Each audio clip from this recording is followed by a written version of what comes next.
you. I think we should get things going here. Get this switching session started for the day. Oh, I bet you we didn't have any audio on that opening, because I wouldn't have had a sound source. Anyway, let's try this again. All right, my fellow model railroaders. Yeah, we got ourselves a cold one here in southwestern Ontario. You're right, he couldn't hear you. Yeah, well, it was a ventriloquist act, or a mime, or something along that line, Gwen. Oh no, that's all good, Kevin. Yeah, you got important things to do working on the layout. That always comes first, my friend. Anyway, how's the weather out east today? Hey, Enfield. How about that game yesterday? Finally, they showed some chutzpah. It was a good game, I'll tell you. Anyway, let's get things rolling here. I gotta move my BNSF, so we'll get him out of the way, get him onto the west end of the layout here, and then we'll get our switching session started. So we'll send him off to the far side. Had him moving around some cars from the yard this morning, get them up to this end so I could prep them in their starting locations. Today we're going to be using our GMD1, and that's what we're going to use to do our switching today. We got about, looks like, there should be a total of 8 movements that we need to do here, and realistically 2 of them aren't going to be going anywhere. They're staying in locations where they are, according to the switching layout anyway, or the switching set. But once I get this BNSF out of the way, I'm going to have a little chat about what you should be doing with new locomotives. Sort of an early tech talk, and then we'll get into something later on. If everybody's still around and feels like talking, I'm just looking down at the far end, making sure I don't run into anything. Yeah, that's a good spot for him there, I think. So we'll kill him there, we'll get him off the roster. Anyway, as I said, a little talk about what to do when you buy a new locomotive, whether it's HO or whether it's N scale, really doesn't matter all that much. They do require a break-in period because they've got grease in there that's been put in at the factory. Typically, they don't get any runtime coming out of the factory at all, or off the assembly line. So they need to have the commutators worn in a little bit with the brushes and the actual commutator on the motor itself. Again, what I'm going to do is talk real quickly on that. A lot of people run their trains around on their layout, which is cool, but unless you have a dedicated track to run them around on, it makes things difficult. You can't run anything else at that time. What I run is what's called a roller track, and it's a series of bars here, and basically it's got some little rollers, a total of 8 of them. So if I've got 8-wheeled locomotive, I just set them up. Now this is an N-scale one. They are available in HO as well, if I remember correctly, but they've got tiny little ball bearings and seats that the wheels ride in. I'll try and get it close. I'm not sure if the camera will pick it up here or not, but we'll see. But you can see the little brass wheels there, and your trucks actually sit in those, and these are all slidable nylon holders for these bearings, and you just line them up with wherever you've got your trucks on your locomotive. Then what you do, and what I do anyway, is I just go to my programming track and I plug in a couple of my alligator clips onto my programming track and set the speed on the locomotive and let it run for probably about half an hour at about a 1/3 throttle, and then take it up to about 3/4 throttle and let it run for about another 45 minutes to an hour in one direction. Then we repeat the process going in the opposite way, and that's how I break in my locomotives anyway, and it definitely helps. I mean, I've had the wherever it went, the Blue Devil was a little hesitant when I first got it, brand new, again, had no runtime on it, so I ended up running it in for a while, and it's running as smooth as can be right now. So anytime you buy yourself a new locomotive, I highly recommend that you get some runtime in on that before you decide to start running it on your layout at variable speeds anyway. So get it broken in at a steady speed, speed it up a bit, let it run a little longer, and then you should be good to go. But you want to do that in both of the directions that your locomotive can run. And again, if you've only have one track and that's all you're running your locomotives on, typically it's going to tie up your track and you're not going to be able to run anything else while you're doing your break-in if you don't have like that roller assembly or dedicated track that you can actually do your break-ins on. Anyway, without further ado, I think we'll get started here. So the crew's already got the GMD1 number 1121 warmed up for us. Our first move today is going to be, we're going to try and move about 3 cars here because we've got some that have to go to the outbound track. So we've got a tank car sitting over in the welding shop and a box car sitting in the welding shop. Both of those currently are going to be an easy pull from the welding area. And we're going to get them onto our inner track here and just stack them up because we've got some other moves that we've got to do as well. So we're going to be moving a spine car out of the, oh, that's a lie. We've got a box car in the welding shop we've got to pull out. We've got a tank car in the welding shop we've got to move out. And a second box car by the looks of it that we're going to be grabbing as well, and he's going to the outbound track. So let's get things started here. Get the clearance here.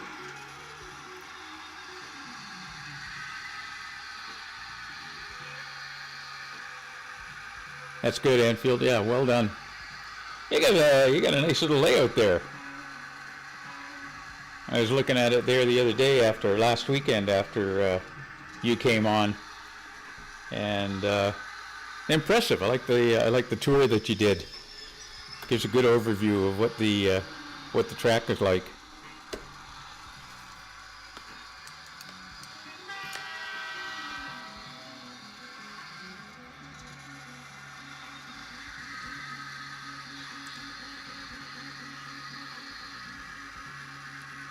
So what do you, well, first off, Kevin, I like the backdrop that you added. That was kind of cool. Here I am talking and not paying attention as usual. Yeah, your green backdrop is a good idea. I like that.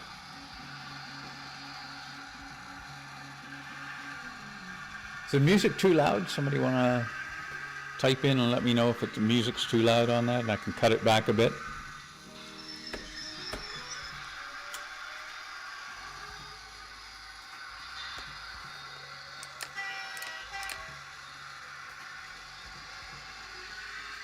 Oh, really? Okay. I thought you'd be able to hear the music. Let me see if we can fix that.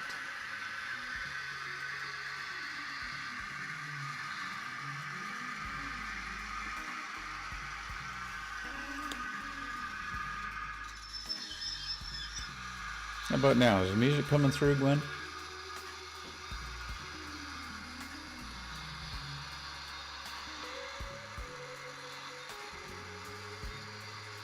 Oh, wow. 2 layouts. Well done. Well done.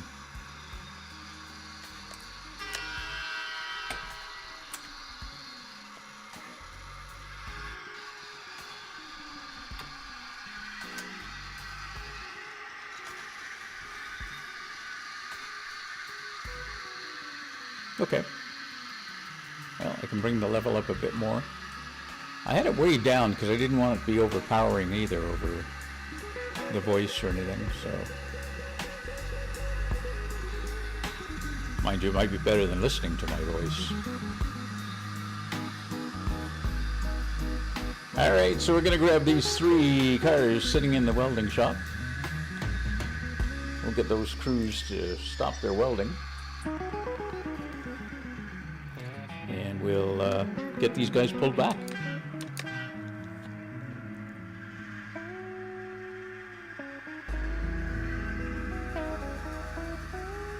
Good. Thank you, Gwen, for that.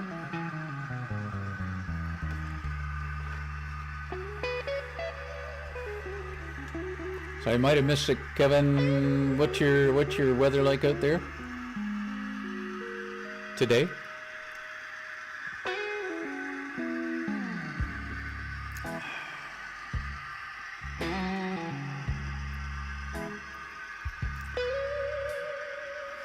Okay, I'll turn it back down a bit, Gwen.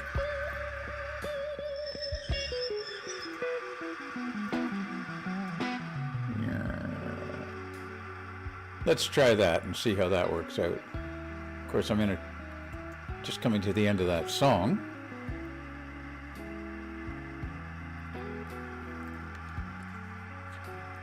Oh, don't do that yet, Russ. There we go.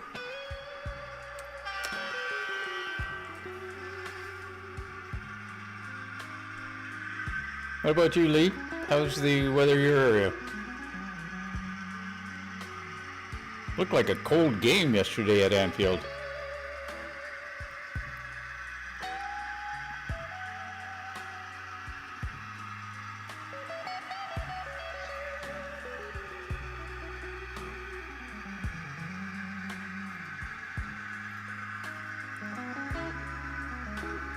So what we're going to do, we'll stack these 3 cars up on our inner track for the time being. We're going to have to do some running around of what we've got here.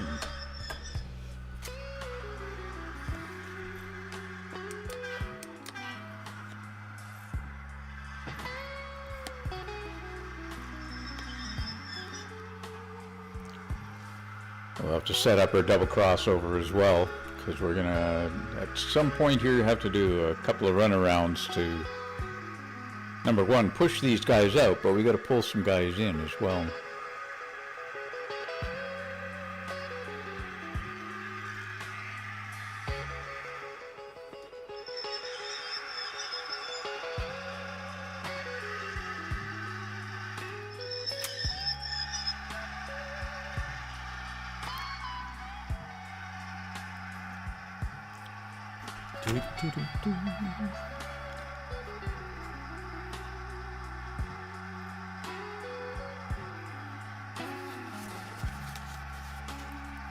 Using my paperwork here.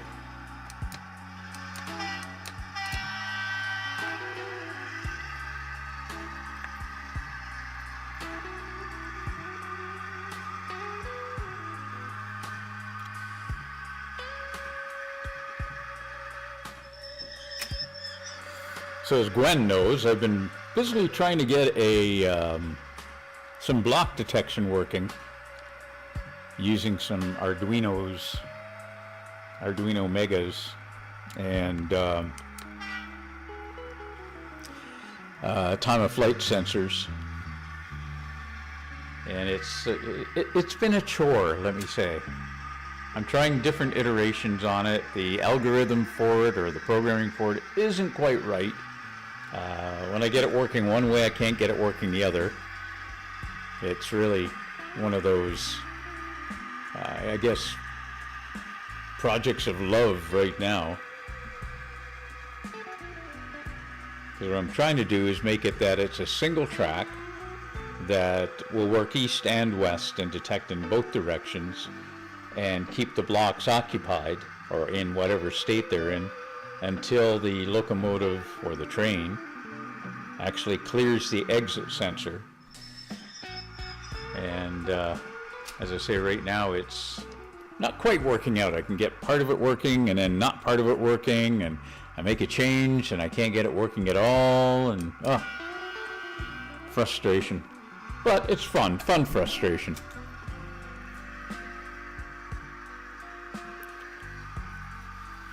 So we're going to go in, we're going to grab,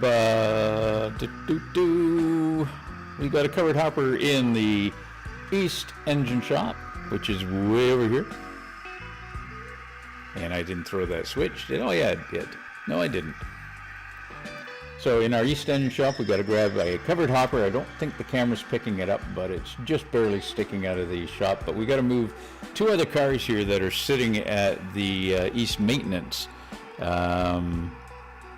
There is a small ore car that's going to be staying there, but we got to yank them out of that area. And we've got a tank car sitting here, which I think the camera's picking up.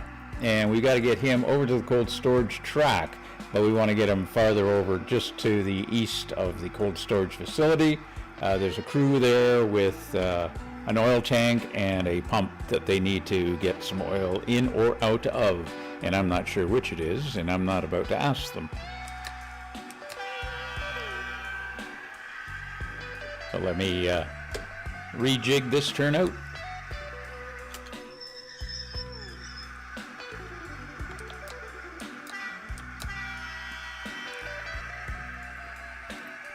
So kind of, well, I was going to say first things first, but it's not a first things first. We're going to couple up all three of these cars.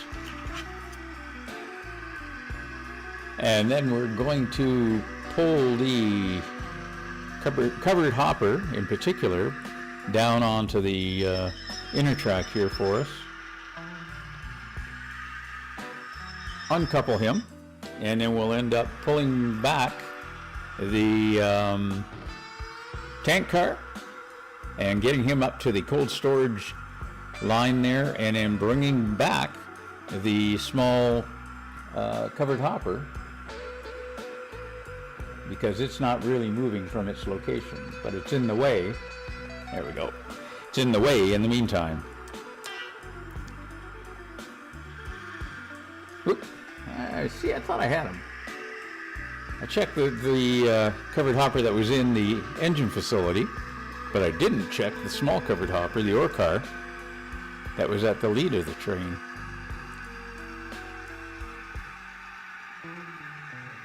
So yeah, this little covered hopper here is going to be going to the cement factory, which is down at the far end. So what we're going to do is we're going to pull him down, park him on the end of the cars here,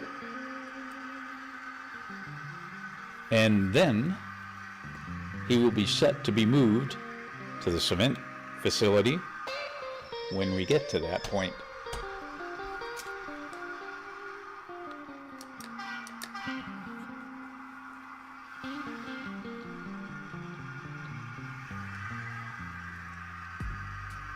The chat is quiet. Are we actually still working here?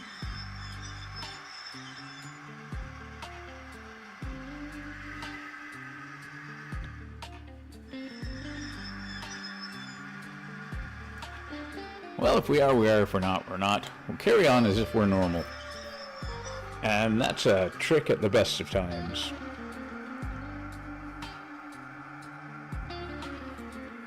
All right.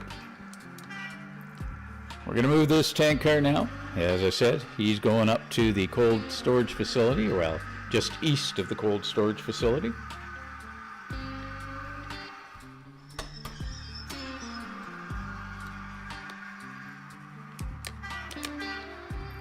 And while he's being pushed back, I'm going to enjoy a little whiskey.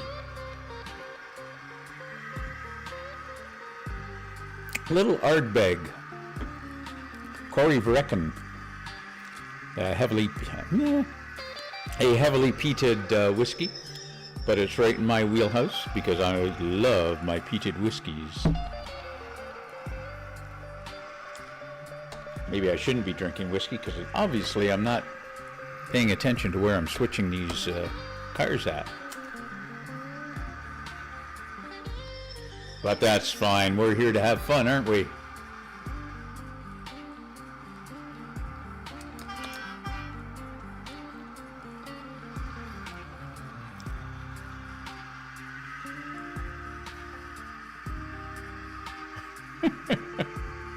I don't want to know what you're doing under the bench work.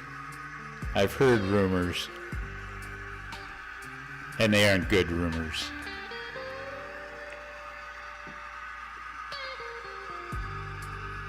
Yeah, well, you know what? Better I be drinking and doing this rather than you be drinking and doing wiring underneath the layout.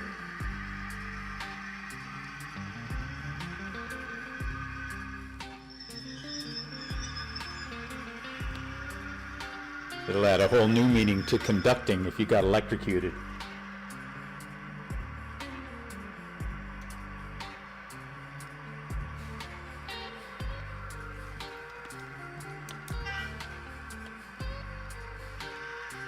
All right, we spotted that car, which is good. That's only one so far. We're doing great.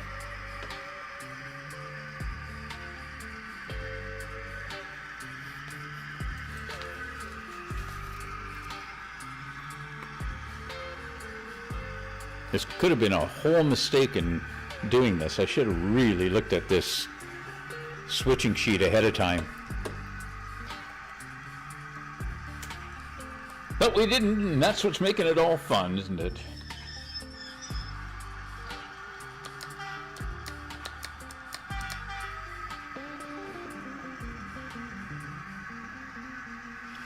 So we're going to spot this little ore car back where it was, which is at the East Maintenance Facility.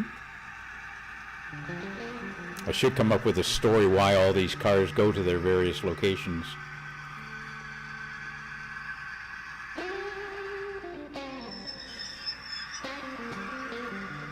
Try not to get my hand or my arm in the way of the camera if at all possible. Not always possible, but... Alright, little ore car, you're where you need to be.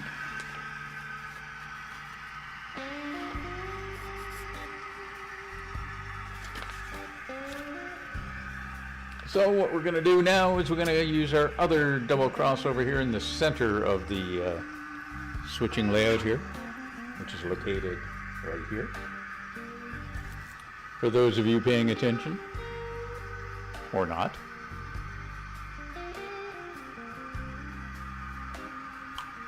What better thing to do on a cold, cold Sunday?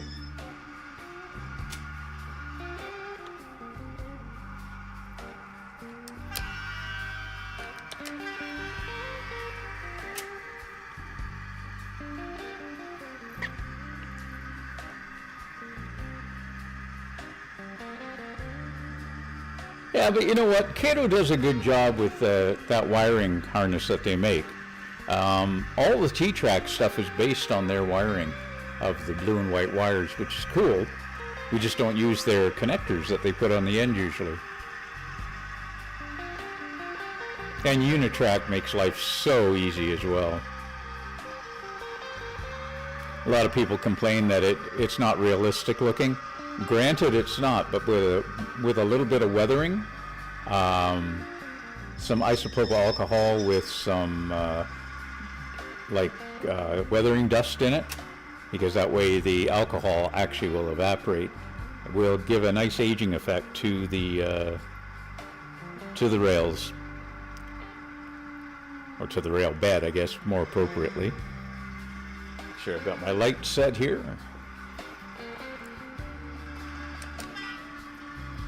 And we're gonna move. You got to move it, move it.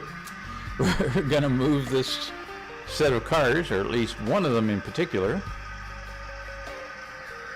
down to the cement factory. And I've got to leave the camera here for a second. Make sure things are set at the far end.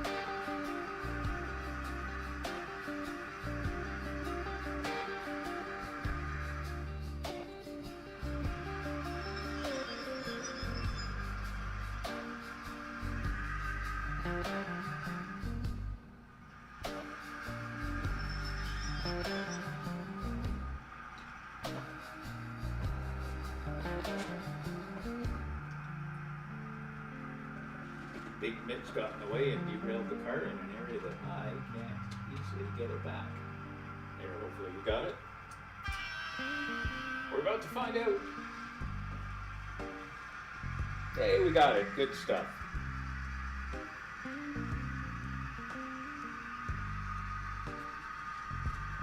Nope. Got it, and then I didn't get it.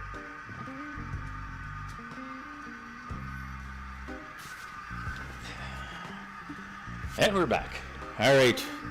So we got that one spotted. Where are we now? What kind of a mistake have I done on this? going too easy.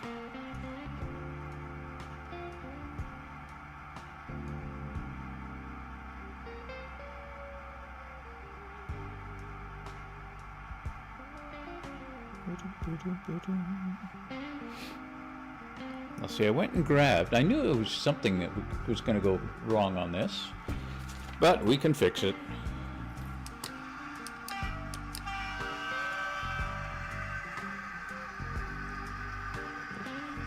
Do do do do.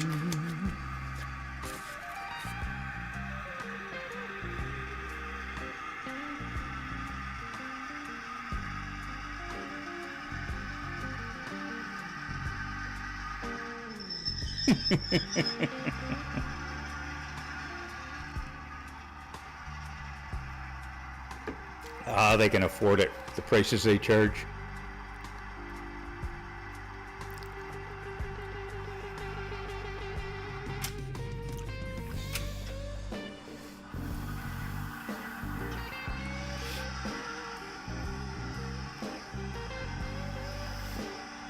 Yes, fingers of God, hand of God happening here.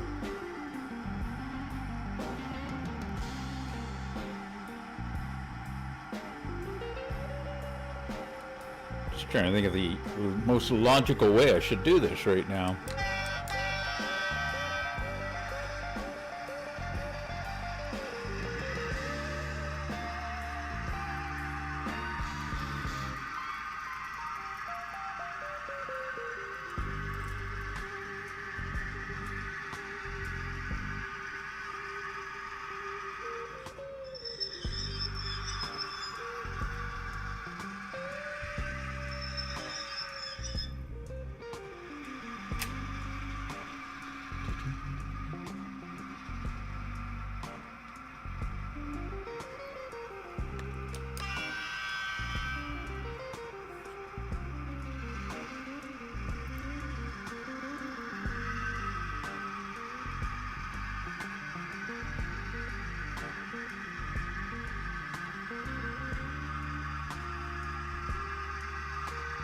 I know you're busy, Kevin, but you did mention when you were putting up that green tarp that you were thinking green screen. Have you tried it as a green screen at all?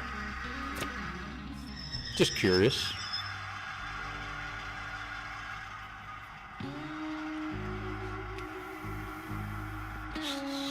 How are we going to do this?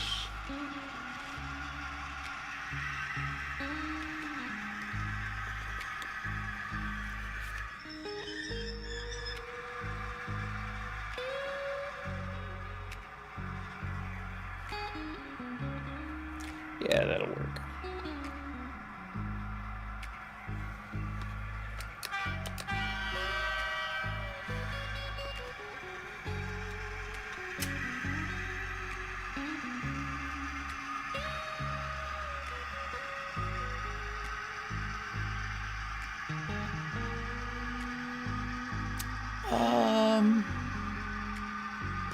Good question.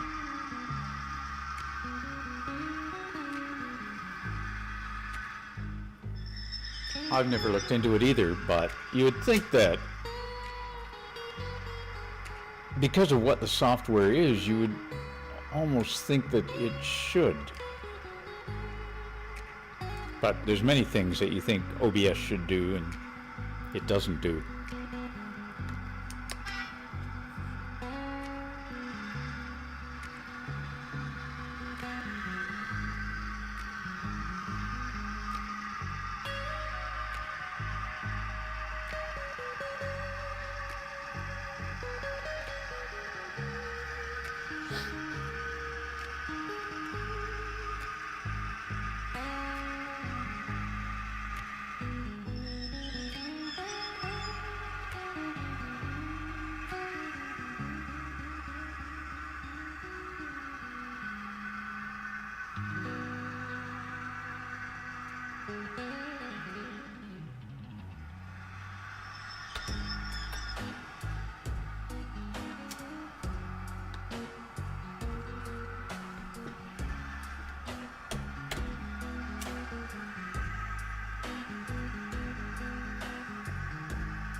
for some reason, Kevin, I think I've seen something about green screen in OBS somewhere. Like in one of the forums for OBS.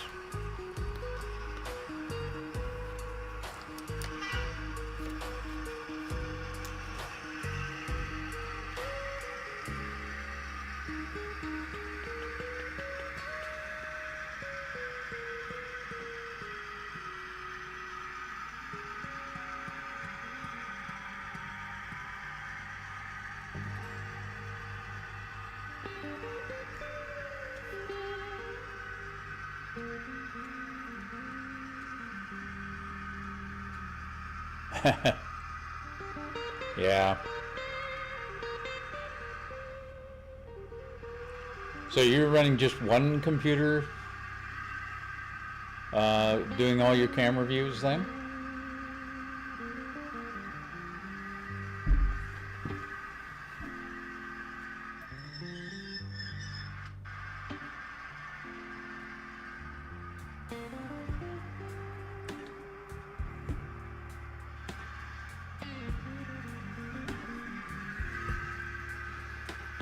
Okay, we got him dropped again.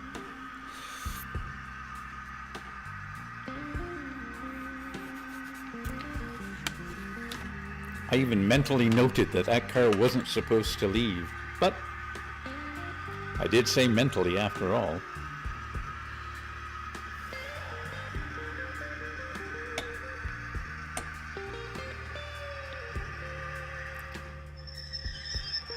All right, so we got let me look at this sheet before we go any farther. All right, we got we got two cars we've got to pick up out the staging track and bring them in. One of them's going to the welding shop and the other one's going to cold storage. So might as well move this box car and tank car. Just having a look, see where we're at down there. And grab, yeah, we'll do it. Well, it'll work. It'll work. I'll make it work.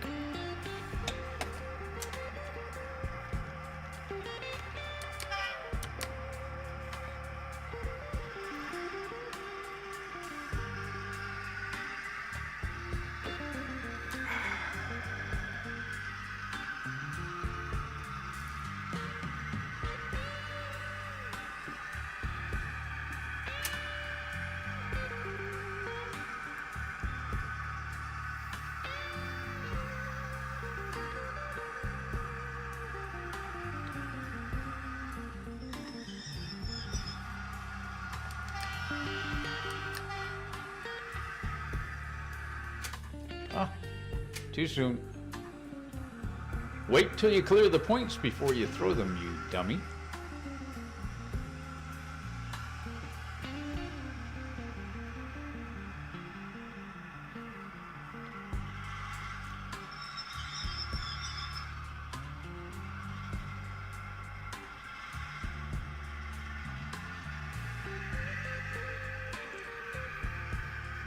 Throw one set and forget to throw the other.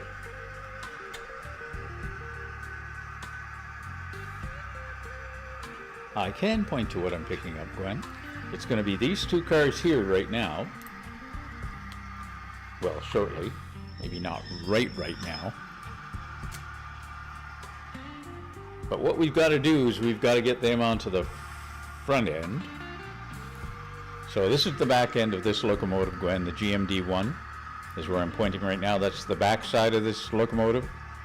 Some railroads run them long nose forward, and this is called a short nose. CN runs them as short nose forward. And so what we're going to do is we're going to get the front of the locomotive to grab these two cars here, the yellow box car and the black tank car, and we're going to end up pushing them to the west, to the staging yard.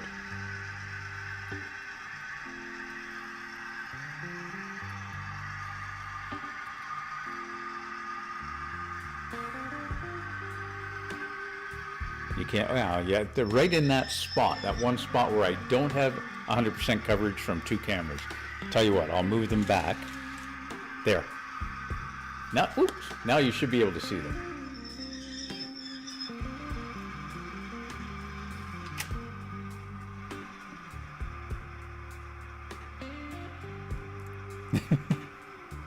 Told you you'd be able to see them now. All right, so we're going to grab these two guys. They just happen to be in... The cameras aren't wide vision enough to be able to give me 100% transition from camera to camera. It's close, except for this camera that my finger's in front of, and the central camera, which is now where my finger's in front of. Those are the two cameras that have a slight little gap in between. Anyway, we're going to push these two cars. We're going to bring them back to the inner track, get them off the main line, which was temporarily blocked by me. Make sure our lighting is set correctly, which it is.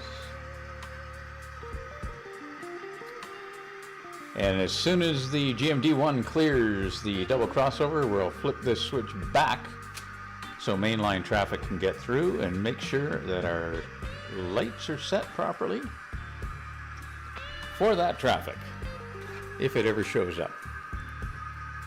And hold that thought while I go down to the far end. I'll take my trusty little wireless remote or controller with me.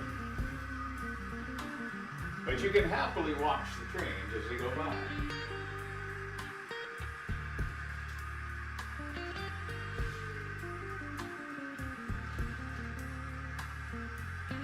And what I'm going to do at this end, while I push these two guys back, is I'm actually going to pick up two cars that have got to come back with me.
What I got to do down here yet is I got to take the two cars I just picked up the staging area down here, and I got to move them onto a siding so I can spot the two cars that we just grabbed at the east end, that yellow box car and the black tank car, and we got to get them onto the outgoing track.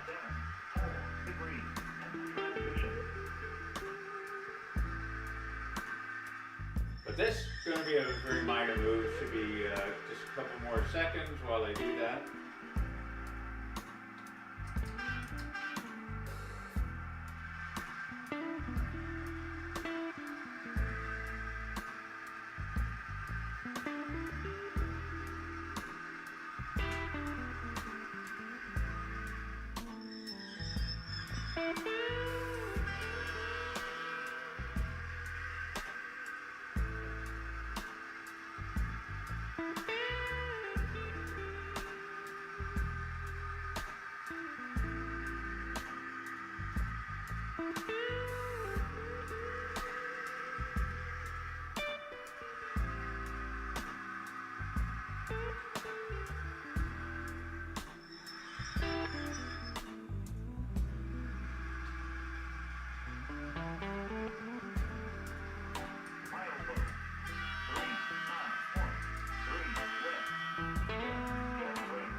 just hooked up to these two cars I've got in the staging area that have got to come back to where we were, and just pulling them back now, as you can see by the Westview camera.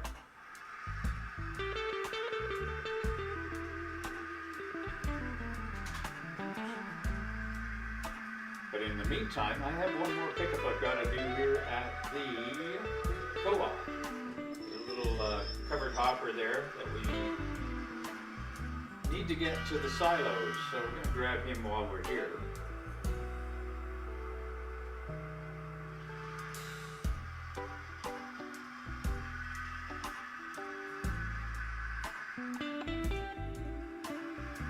That didn't take that turn very well, did it?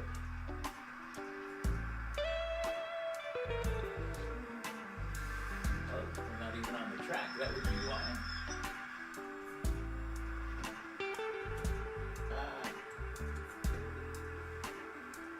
Maybe this was a bad move.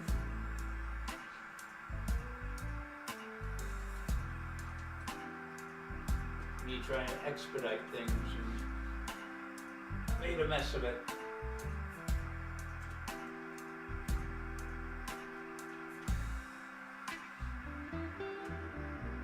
Actually, I may have to change this turnout. I think it's too tight of a radius for these longer cars. Or for tight trucks, I guess. More than likely, it's not the length of the car.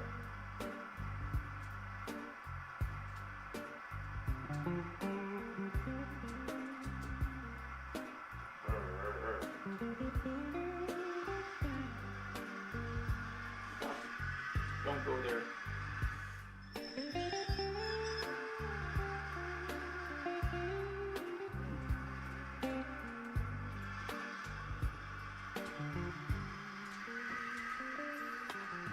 The covered hopper negotiates it just fine, even though it's a very, very tight radius. I just don't think I'm getting the turning radius out of the trucks on these, on this spine car. And that's the first time I've tried to make that corner, because there's no reason normally for that spine car to ever go in there. There we go. There we go. Sorted, sort of. Finger of God.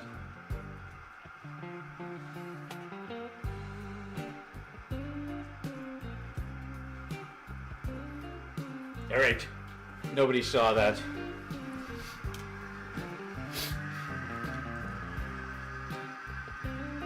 Well, yeah. Sadly it is, or was.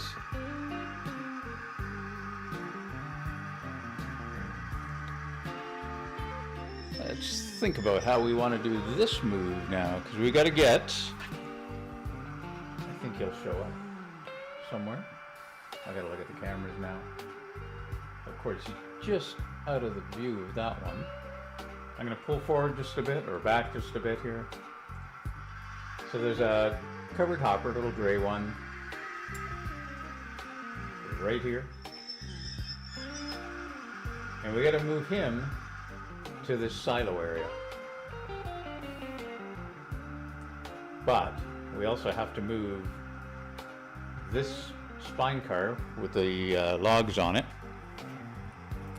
and he's got to get into the welding shop, which is here, so that works fine. And we've got another covered hopper here, number 068.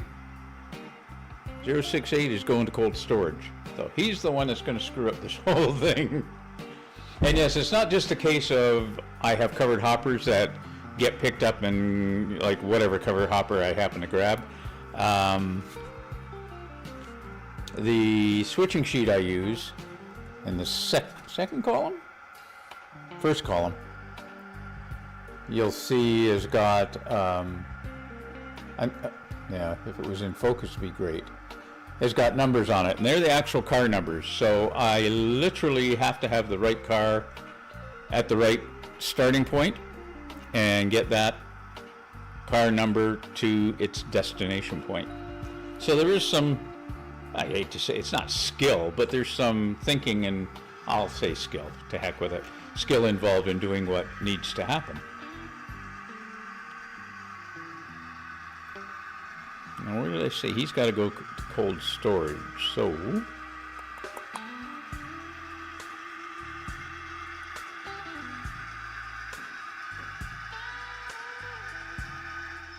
gotta think of the best way to do this now.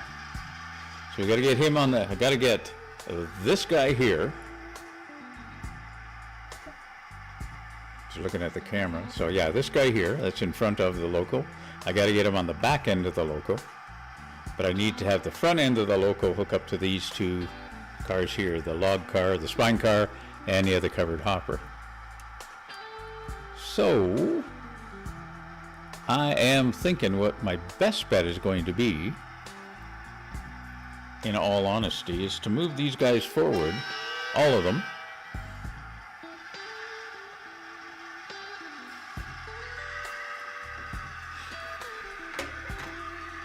This is almost taking too much thinking.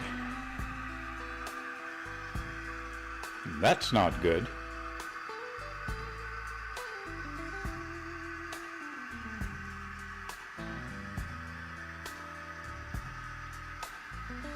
So we'll move him forward past the double crossover here in the central portion.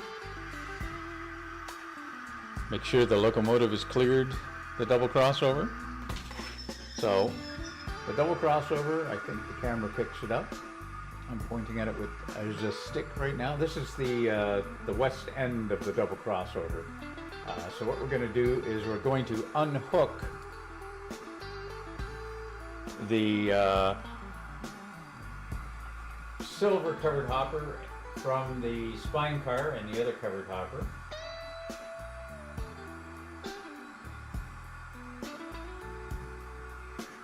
And we're going to bring him. Where are we going to bring him?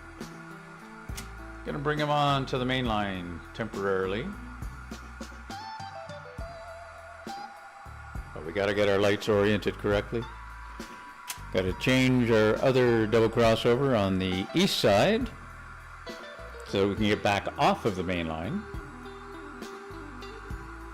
Yeah, this is going to work. He says confidently.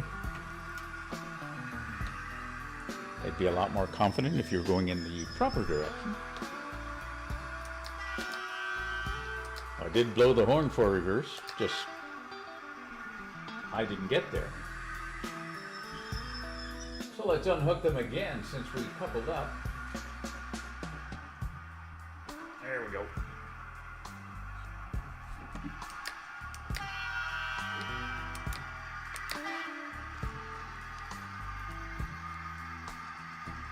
So we're going to bring him down onto the main line just for a short section here. The signals are set up for the double crossover anyway, so nobody technically will be coming through there. Let's speed him up a little bit here. There we go.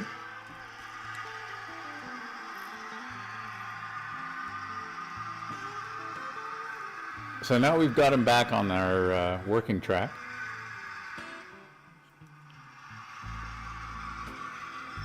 And we'll flip the double crossover again. And now the lights are green in the direction that we're going, both on the main line and on the our working track back here. But, and you really can't see it, our second double crossover down here is green on the main line, but it's red over green on the main line, which means that you can't proceed on the main line, but you can proceed on the crossover. It makes sense to some. So what we're going to do is we're going to bring this guy, this little silver and yellow covered hopper. We're going to spot him right in front of us here. Because what we're going to do, once we've done that, if we cooperate, come on, you can uncouple very easily when I don't want you to. And when I want you to uncouple, you refuse. Very aggravating. Come on.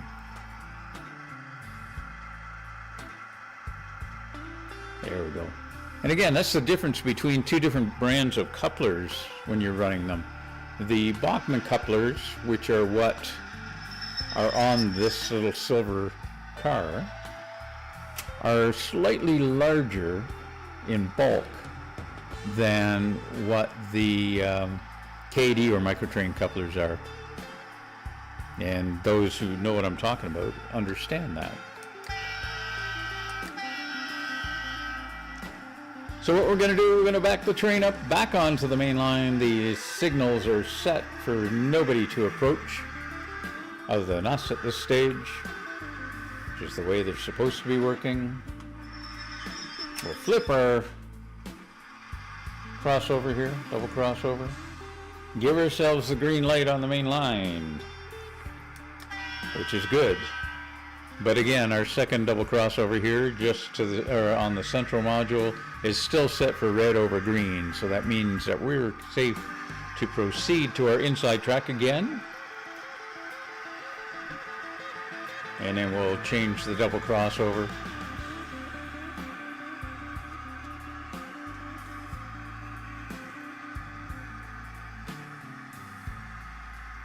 All this in the interest of being able to put that covered hopper on the backside.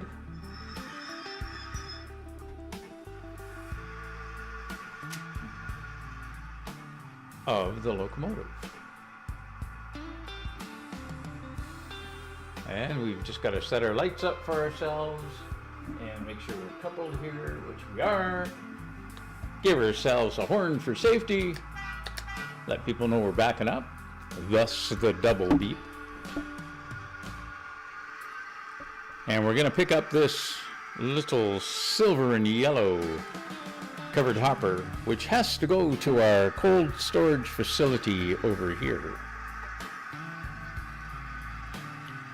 So we'll be grabbing him.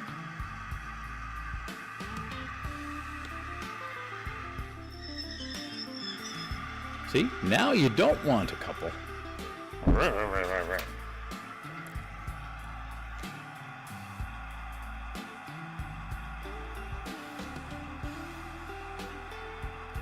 Maybe I'll have to do a talk on couplers one time.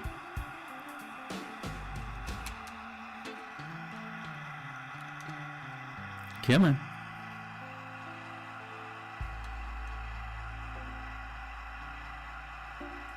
Come on. You know you want a couple up. There you go. Horn for safety again. And we've got the green light on both the main line and our working track. So we'll get ourselves pushed, pushed farther down here so we can get into the cold storage and welding track facilities. Since the spine car ends up at the welding facility and where's that other covered hopper go? He goes there. Oh, he's going to green silos. That's right. So we gotta. We're good. We're good. We are good. Good.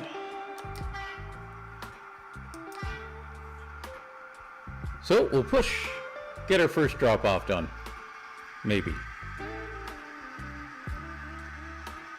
Might be longer than we need, but let's see if we've got the room to get all this in front of the cold storage facility. I'm not sure if I do or not, because we've got that original drop-off that we made of the tank car sitting in there. We'll see if we've got the space. If we don't, then we have to rejig this just a little bit, but we will make it. It's going to be close. It's not going to be close enough, though. I need more room, and we just don't have it. So what we're going to do is we are going to go forward a bit here.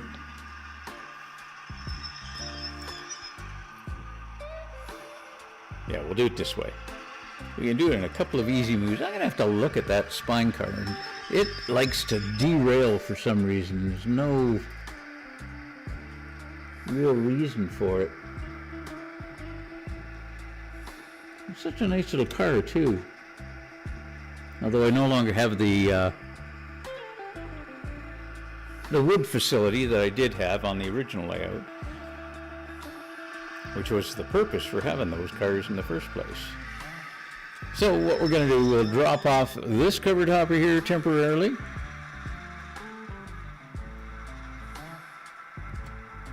He says with confidence again. Now we'll have room to back this up.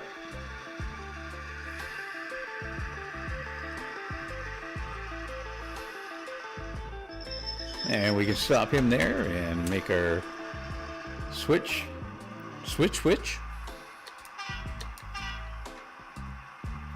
And we'll move him forward. Actually, we can do it two ways here. Since we've got the clearance, let's do this. This covered hopper needs to be at the cold storage facility anyway. So no sense in making a double move now that we're able to actually do this. And we're going to drop this spine car off at the welding facility. Where's the stick of God, the pointer of God? The welding facility is over here, and we've got a box car sitting there already, which is fine.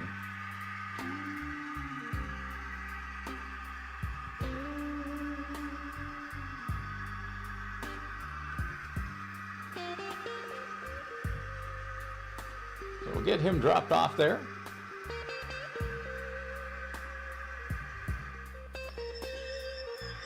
We'll push that box car in just a little bit further.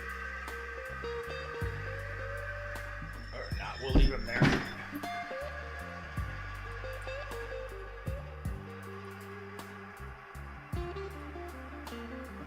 Uncouple at that point.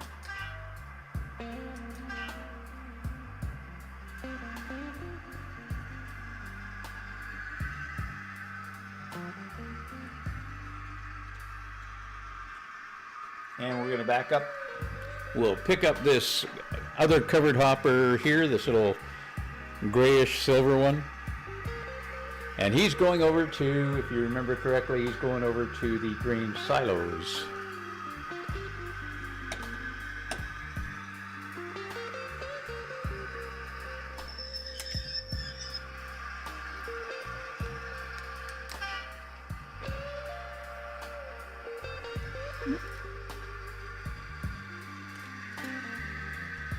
Slightly derailed from courtesy of the spine car, I believe, from earlier on. Let's get them in a straighter section here. That's the other thing about model railroad couplers. They don't recouple really well on curves, any sort of curve.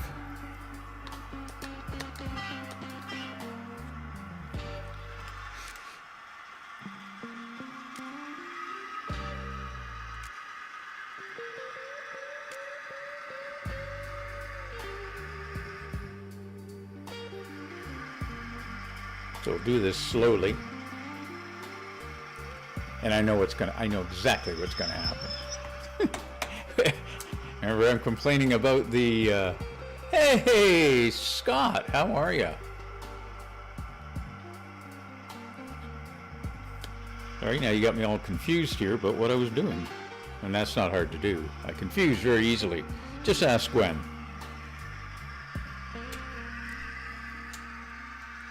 So we'll get this little covered hopper into the grain silos here, which is where he belongs.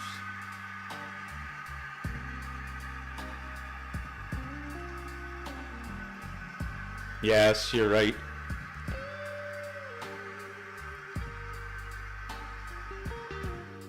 Biggest problem is, as you well know, or as all of us well know, is every manufacturer kind of won't standardize on using one brand of coupler. I mean, Bachmann decides they want to use their own, and now that Atlas has acquired Microtrains, I guess that's going to solve one problem.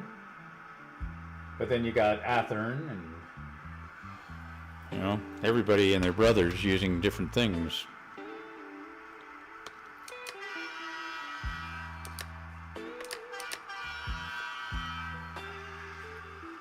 All right, I think, and that's a stretch at the best of times,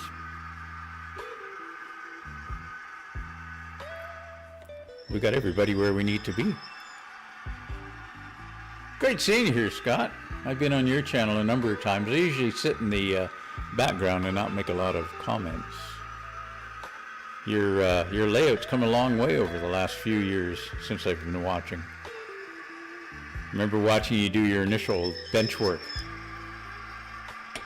and your bridge or drop out, whatever you want to call it, to get in and out, and the various things you were trying to get the connection to hold.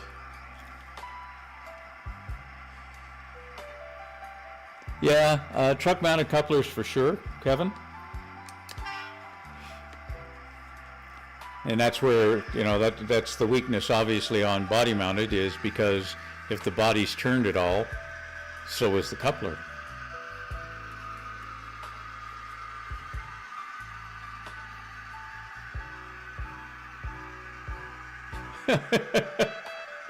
Well, obviously it was a good design, Scott.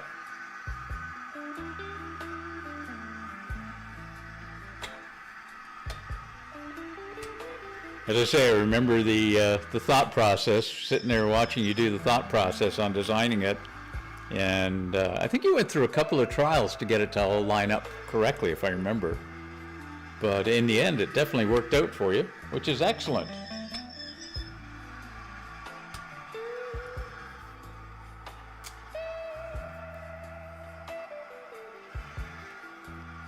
So Scott, I think this is the first time you've been on my site here. I'll give you a quick overview. It's strictly T-Track modules, but they're T-Track modules for my own personal use. I don't go out to train shows with it, although I do belong to the Kitchener Waterloo Model Railroad Club, and they are HO and N scale, and they're going to hit the road again doing some of the local train shows and try and stir up some more interest in the club itself. They used to be called the Preston Model Railroad Club when they were down in Preston. Now they're in a retirement village called Trinity Village here in Kitchener. And let me kill that motor. And they're in the basement of the facility. It's a very large layout that they've got there. Anyway, back to what I'm doing. I'm trying to convince them that they should get a T-Track module to build at the shows to help spark interest in model railroading in general. So there are, on my T-Track layouts here, 1, 2, 3, 4 double T-Track modules and a single T-Track module, strictly set up, as I say, for my own purposes. Doing switching layout, because 30 some odd years ago, almost 40 years ago, I had a fairly large N scale layout, and when my other half and I broke up, or divorced, I had taken it all down, and it's taken me till a couple of years ago to get back into model railroading again.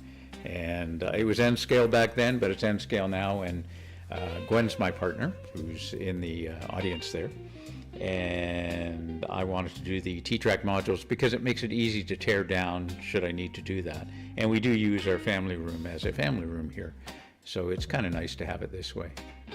And yeah, I like the setup this way.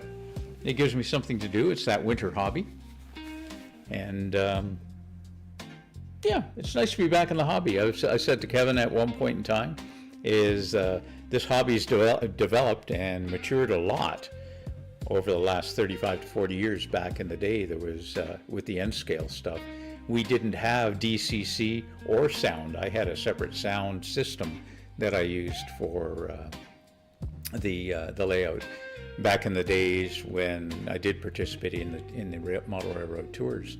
And yeah, it was good, but I mean, DCC and sound are just so far, so many leaps and bounds ahead that it's incredible, the stuff you're able to do now. And I run DCC EX here, the open source DCC I wanted to say DCC, which doesn't make a lot of sense, but it for the price, it's pretty amazing. You can get basically the board itself. In fact, I replaced my original DCC EX setup, which had the Arduino board stacked on top with the motor driver board and then a Wi-Fi board on top of that. And their latest iteration of it, if you don't follow it, is a single board that has everything on it, and it's a 5 amp per track. So there's tracks A and B. They can handle 5 amps per track on that. So yeah, it's pretty phenomenal, and no bigger than like a board that's roughly that big. And you run a 15 volt power supply in it for HO, or 12 volt power supply, DC power supply into it for N scale.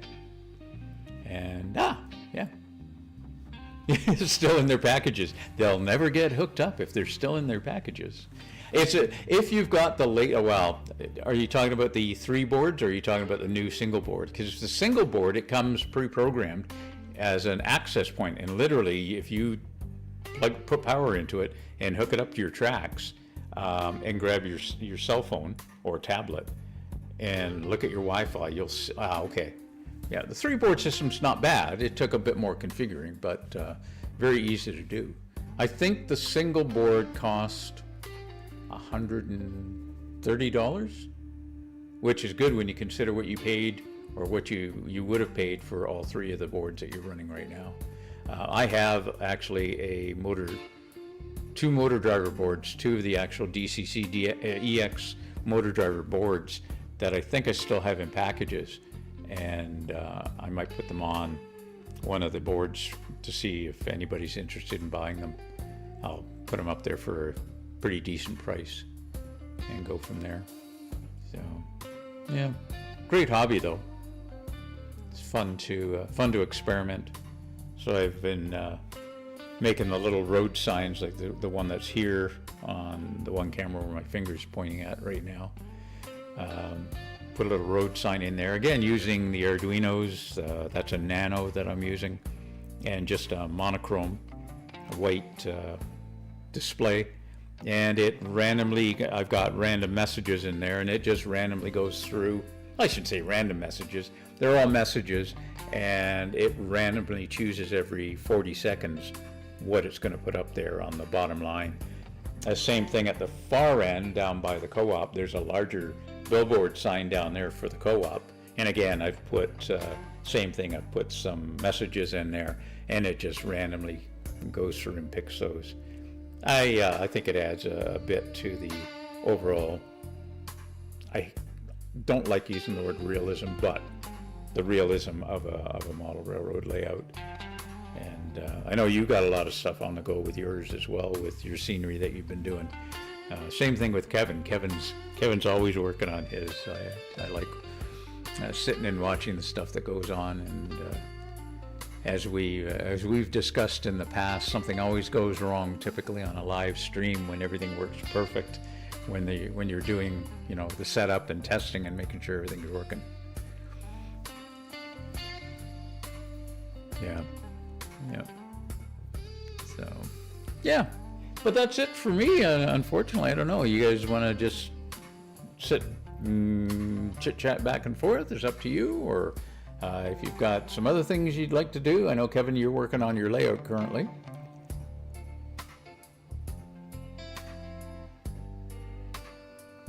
Yeah, agreed, Kev. I think I mentioned last week that what I want to do eventually on the co-op one is actually I've got a color OLED display coming in, and I want to rejig that billboard to use the color display, kind of more like a modern highway sign that you see on the 401 at the, well, you probably got them out east, Kevin, but Scott will know, the 401 service center heading from Kitchener to Toronto.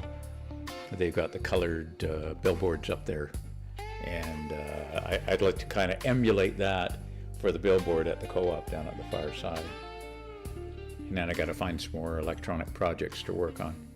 I'd said earlier before Scott arrived that I'm working on trying to do block detection right now for the club, not really for me, because they've got some upper and lower levels of the track, and they'd like to know if there's cars or locomotives in the lower hidden sections. Yeah, I've got some silly ads up. But the one sign that I've got is has got some zombie warnings on it. I don't know if they'll come up here. Actually, if I disconnect this guy, I'll plug this guy in and see if what happens.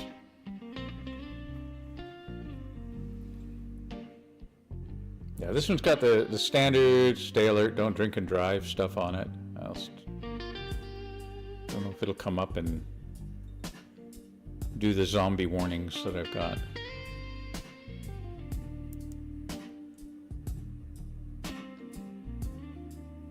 Now stop traffic ahead. I'm just doing reset on it to see if it comes up with anything different for me.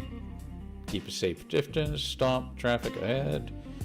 Yeah, so yeah, you literally could put whatever you like in to the program initially, upload it to the Arduino, and just let it randomly have some silly quote or silly saying come up on the display as it's doing the randomization of the programs.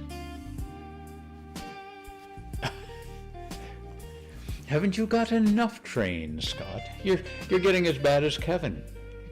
You're either going to have to get more track or a bigger house, or less trains. Is it now? You said another Japanese. Is it N scale? I gotta imagine it would be if it's Japanese.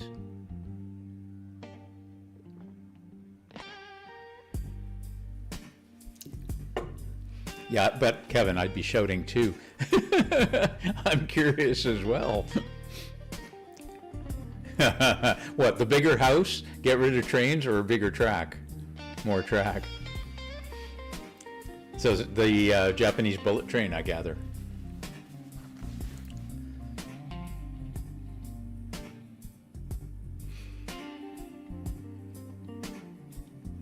They're nice, but I mean, I'd love to have a great big long straightaway to have one of those things go.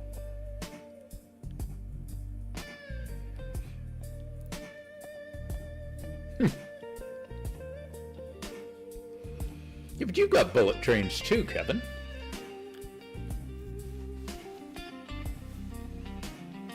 I like it when you run those on your N-scale layout in the background. Adds a nice perspective thing to the camera view as well.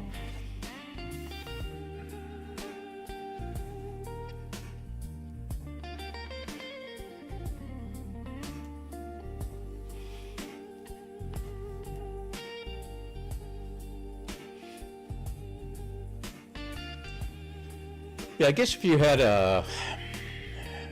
like an inner city, you could run like tram would be nice. But again, you'd need a fairly large layout. Yeah, that's where you got your one from, is it not, Kevin? I keep saying Scott, and I know it's Dave, but did he not send you one of them? Because the one evening, I believe you were running the one to break it in. See, that's where you need that roller track for your break-ins, because then you could just set it up and let it run at various speeds and do its break-in that way.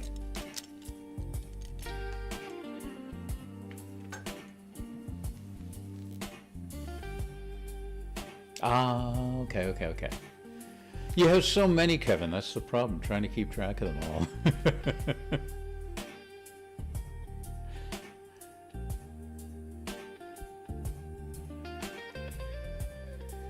Gotcha.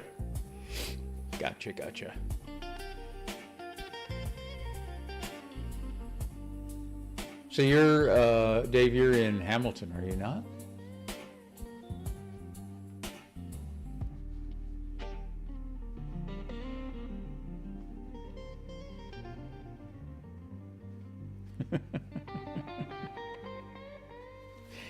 Okay.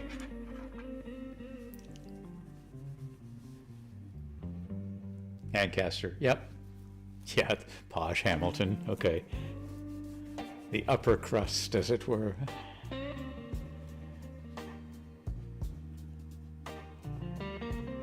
Yeah, I gathered from some of the video that you were Hamilton or Ancaster, or in that general vicinity anyway.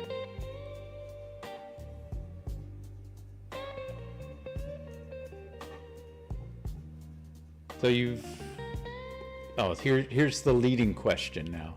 What got you into model railroading? That goes to both of you, by the way.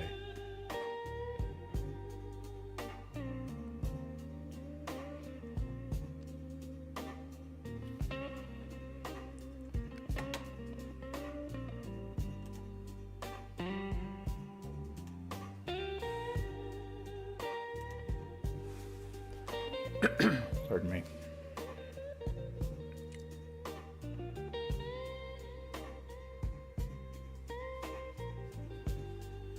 So you finished working on what you were doing underneath the layout, Kevin?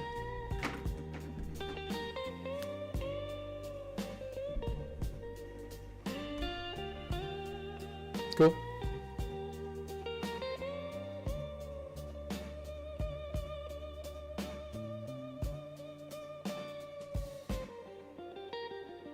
Oh, so you're saying you make lots of money here in Canada, not back in Scotland?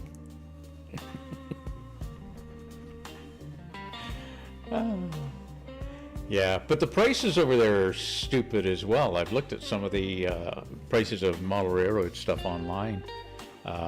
Gwen's daughter lives in Sheffield, and I happened to look at the Sheffield model train store, and some of the prices are just nuts.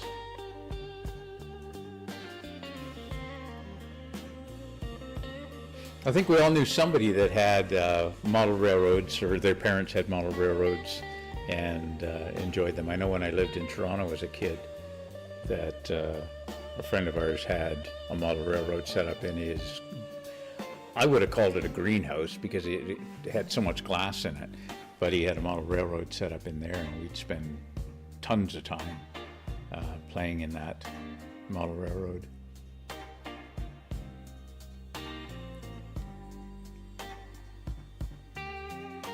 Yeah, worst addiction and most expensive.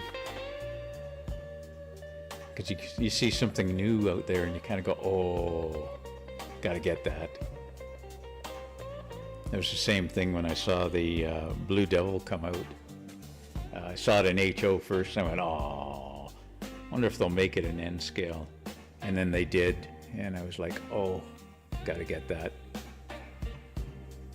And there was somebody on one of the Facebook sites, is a dealer of some type.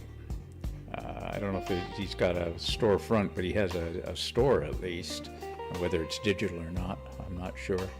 And he was advertising the Blue Devil on there. And I messaged him and said, I'll take one of the ones with DCC and sound. And the problem was, he says, no problem. And then he got back to me a couple hours later, said the DCC and sound ones are all sold out. It's an end-to-end, Scott, and I can't remember when he came in, but I've got what I call a staging area to my left, or the west end of the layout. And all it is a 4-foot extension, so that when I am doing switching, that I can move cars out of the modules themselves. Now, what I do for switching, I should have explained this earlier, and I apologize. I use a spreadsheet, and the formulas that I use, here you go. What I do is I randomly pick from my cars and put them into the spreadsheet, and the formula within the spreadsheet knows what the car, well, I tell it what the car is initially in the formula, and the formula contains locations that car can go.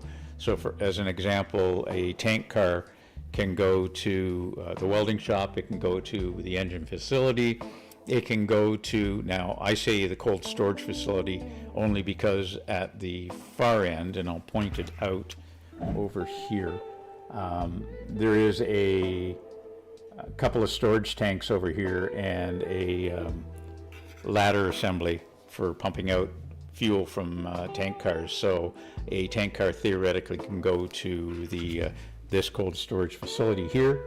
It could go to the east maintenance yard or maintenance shed here, or it could go to the east engine facility here for various work. As I said, it can stop off there. It can also go to the welding shop, which is here, and normally I run the welding equipment in the background. And so they can go there. It can go to the central maintenance as well. So every car has a location that it can or will never show up at, depending on what the car is. So grain cars, for example, will go to cold storage. They could go to the grain silos. They can go to the co-op, but they'll never go to the cement factory. There's no reason for them to ever show up at the cement factory.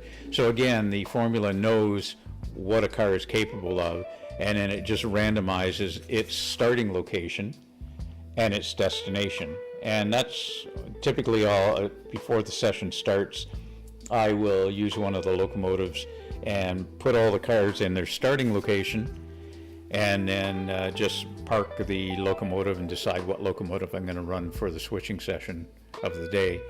And once I start up at 1:30, I look at the sheet. I really tend not to look at the sheet right away, and then work on whatever the switching layout is, where my start facility is, and then where their destination is. If it says outbound on the sheet, that means that they're going to my left or the west end, out to that staging yard that I said.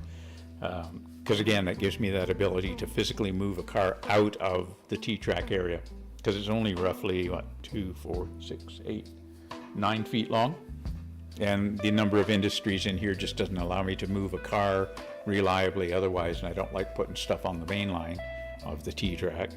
I could, but I don't like doing it that way, because somebody will call me on it and say, well, you got cars parked on the main line.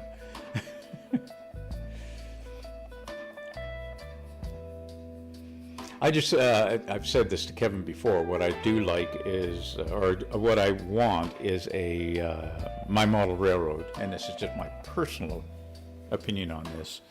Nothing wrong with continuous running trains, zero wrong with that, but I feel my railroad needs to have a purpose, and the purpose for it is a switching layout.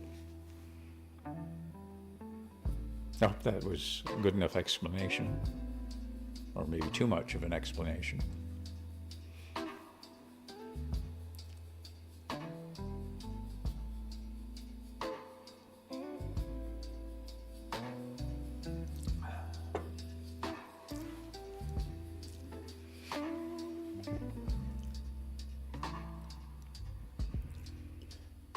Just having a look-see here, see what's happening. I know Gwen's getting ready to go out. If she hasn't already, she was heading out for a music event today. She's my little artiste.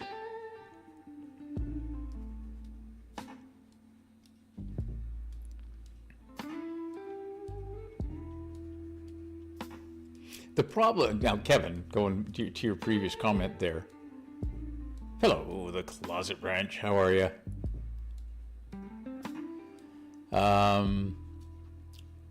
Selling your stuff and then potentially buying it later on, it's just going to be more expensive later on, and you're not going to get the value of what you paid for it out of the resale of it anyway. So while it's in your head, it's a good idea. I'm going to say foolishness of selling everything off, it doesn't necessarily make sense, because buying it back is going to cost you too much.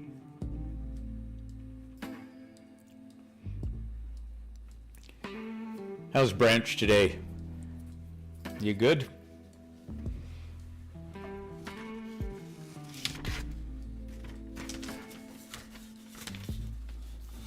We're just chit-chatting today, so it's, or not today, but we finished off the switching session, and we've just been sitting here chatting back and forth.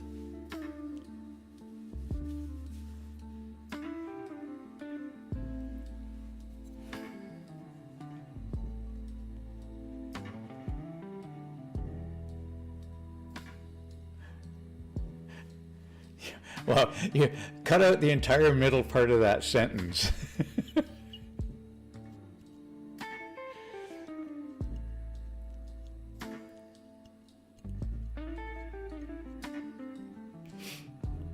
Yeah, you don't buy it for investment, you buy it because you want it.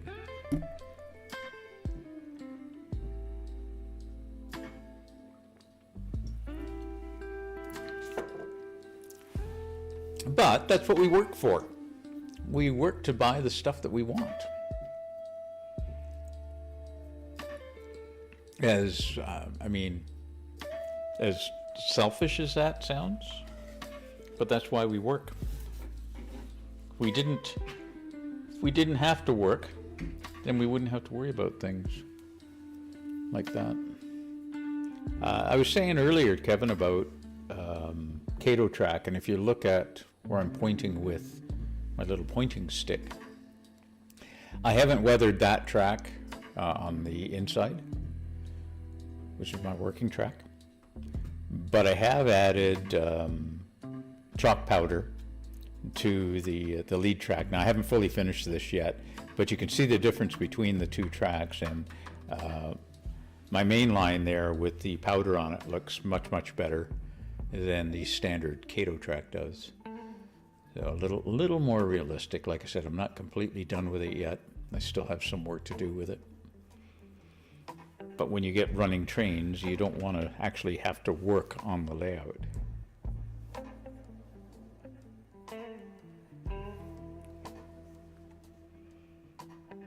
Yeah. And the biggest problem is when you retire, everything costs so much more. I know that now.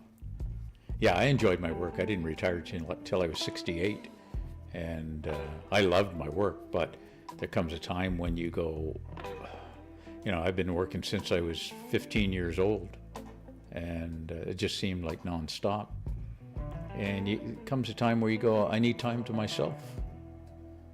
And you have to live for you, to be honest with you.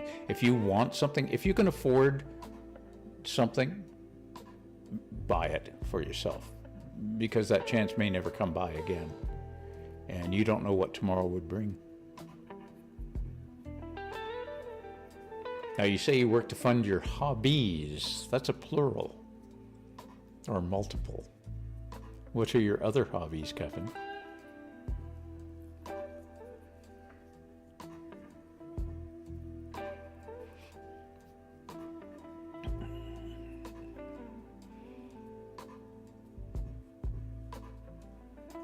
Yeah, no, good attitude to have. I mean, the more you pay off now, as far as working is concerned, and when it comes time to retirement, if you don't have as many expenses, that means you do have more time for hobbies and effort. I mean, the N-scale layout here is my wintertime hobby, my summertime hobby. Oh, you're into RC cars too. I used to be a sponsored RC car driver back in the day. Now, this is going way back. My RC10, I used to compete against the guys from Flightcraft here in town. It was difficult competing against them because they had all the latest and greatest stuff because of Flightcraft hobbies. And I was sponsored by the owner of a local track, and he didn't have all the latest and greatest stuff, but I represented really well against the guys at Flightcraft back in the day. But yeah, so this, as I say, this is my wintertime hobby, the T-Track stuff. My summertime hobby, and it's not something that I do all the time, is 1812 reenacting. So and that's an expensive hobby as well, because everything that you have or everything you do is on your dime. So you're paying for your own musket, you're paying for your black powder to make your cartridges with. That costs me $45 a pound for black powder right now, which is getting more and more expensive. I was at the down Dave's area at a hunting supplier or gun supplier to buy my last batches of black powder and Ancaster there. But my other hobby, and you can't see it, fortunately, is my whiskey hobby. Not that I'm a collector. I like the stuff, and I typically don't drink alone, although today I did, only because it's train day and I had to have my Ardbeg to get me going. And but yeah, I've got about 100-ish bottles of single malts. I like my peated whiskeys, so that's my wheelhouse. So if you're ever up this way, Dave, drop me a note and come by for a dram. Well, and you too, Kevin, if you want. But I mean, a little farther for you to come for a dram. Do have room, you could stay over.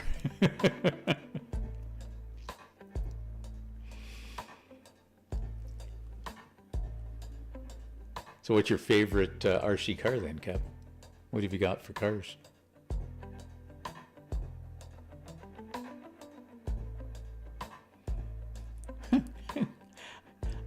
I don't call myself an alcoholic.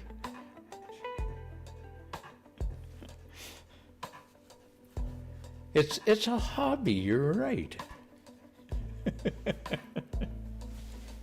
No, I don't drink alone typically.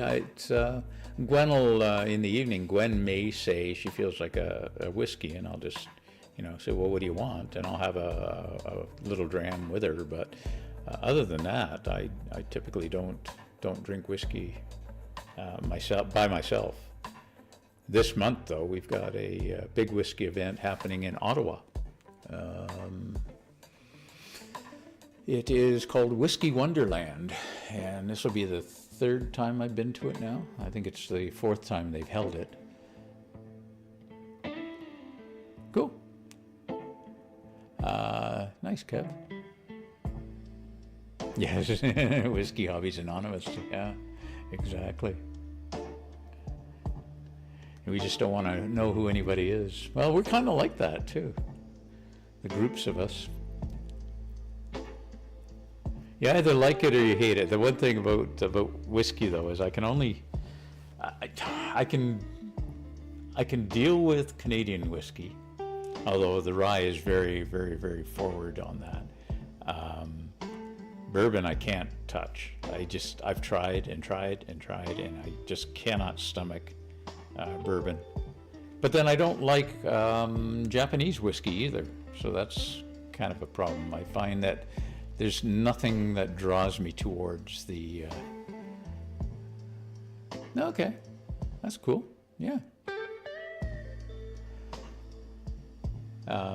Nothing flavor-wise draws me towards the Japanese whiskeys. And I know the majority of Japanese now own most of the distilleries over in the UK.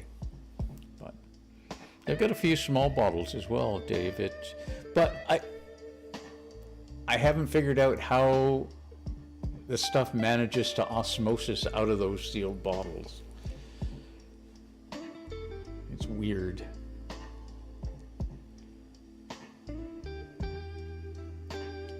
So is your wife the whiskey drinker then and you're not? Or do you like whiskey at all?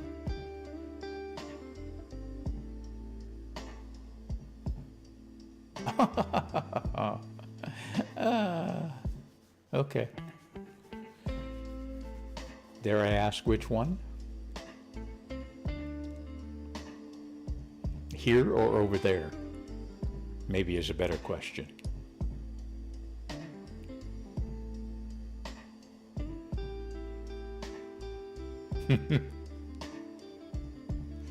Uh-huh. Yeah, but those make for see, you missed out earlier is when I was drinking mine. It makes for a better session. Because then you do silly things that typically you wouldn't do.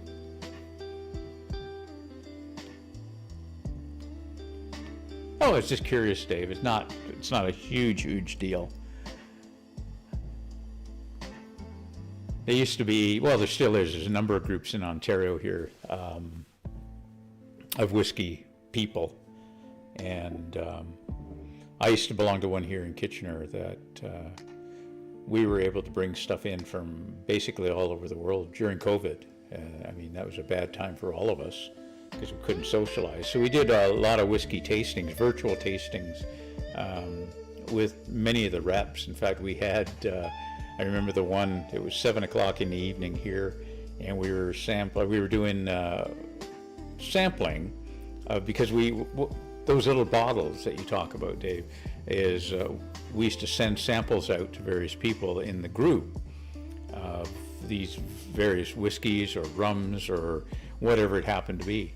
And the one was from a distillery in Australia.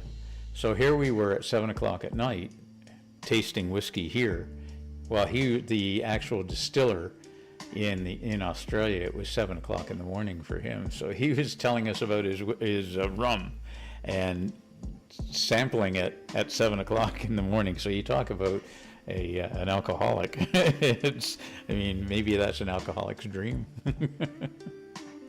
But yeah, we used to bring stuff in from all over. If you ever get a chance, or if you know anybody that's kind of likes whiskey, talk to them about two brewers. They're located in the Yukon. Single malt, really, really nice. The problem is we'll never see it here in Ontario at the LCBO because it's such a small batch distillery. But pretty amazing. They do specialty bottlings of their whiskey. Their one that was really nice was aged and in fact, I still have some of it here, was aged in maple syrup barrels, if you can imagine. So it was just that little hint of maple syrup in that whiskey made it just very, very, very palatable. So, but back to talking about, we used to bring stuff in. We used to bring stuff in. We had can't remember where it was from that we were bringing the whiskey in, to be honest. But what we had to do, we were licensed to do it, and we would bring it in. It'd have to go to the LCBO warehouse in Toronto, and we had to go to Toronto to pick it up. They wouldn't ship to our local store. And we did all the paperwork for this stuff, so there was nothing LCBO had to do per se except rubber stamp our orders at the end of the day. And we went to pick up our one lot of stuff that we'd ordered in. We paid the shipping and everything else for this stuff. And the guys went down to pick it up, and LCBO down there said, we're not going to do this anymore, it's too much work. Now here's the kicker on that. We were paying $100 a bottle for it was a whiskey that we were bringing in. We paid the shipping, and LCBO tacked on 60 points, 60% for their, I don't want to call it duty, but whatever it is that they put on for their stuff. So it was costing us $160 per bottle plus shipping.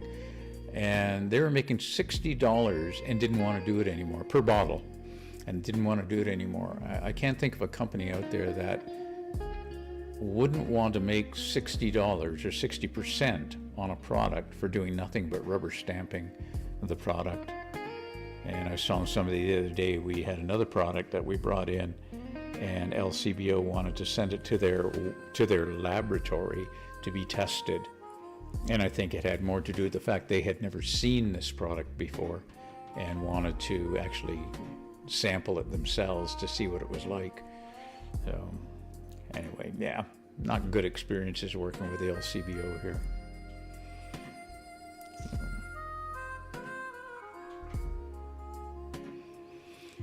You guys have gone quiet on me. What's happening? I know I've been talking too much about whiskey, not trains.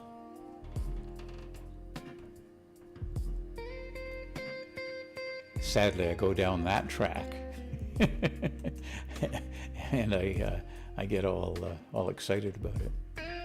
It's just you and I. Oh, everybody's gone now. Okay. Oh, Kevin's back. There he is. Okay. Well, Scott was, and I just looked, and he's gone, and you're still here, so that's cool. That's cool. Anyways, I should let you go there, Kevin. Let you get back to working on your layout. And hopefully things will start to warm up for us. Ah, there you go. Okay. Dave is still here. Cool. Cool. But yeah, it's I like doing these little sessions on Sundays. Like I've said to Kevin before, I'll run them if somebody's here or nobody's here. For me, I'm going to do a session anyway. I may as well just put it on the air, and if somebody's here, then great. If they, if they're not, the session's still going to happen. Ah, cool. Okay. And I like promoting when I have other people here. Again, as Kevin knows, last week we had a couple of new people on here as well, and I was recommending they head over to Kevin's site for, since you're not the moderator. So how do I fix that then? You guys know all this stuff. For me, this is all new. It didn't show since you're not a moderator. Is that the only way stuff will show up? Show of hands, who wants to be a moderator? And how do I make you a moderator?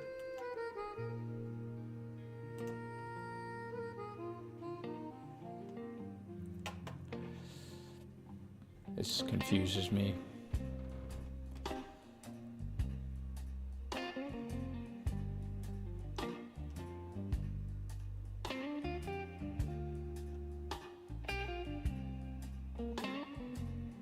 Okay.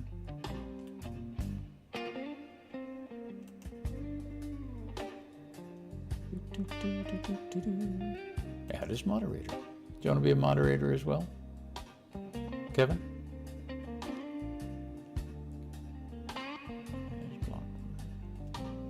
How about we make everybody, well, not everybody, but both of you standard operators for the time being. What's the harm in that?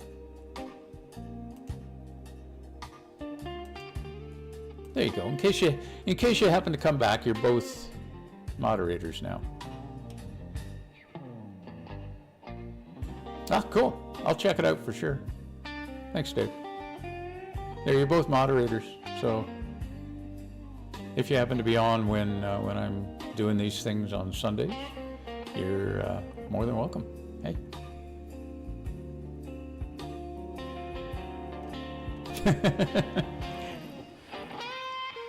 With great power comes great responsibility.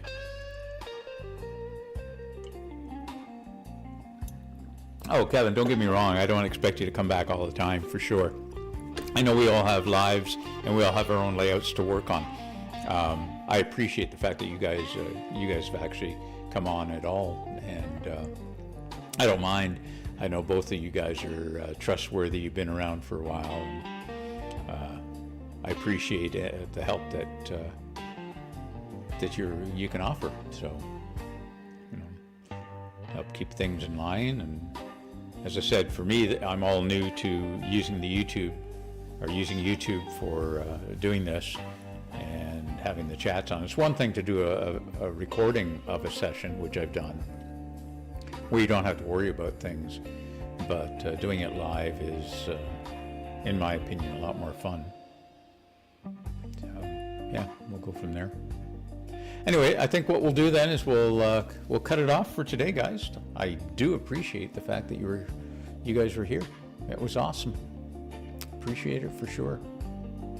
And I will catch both of you on your channels.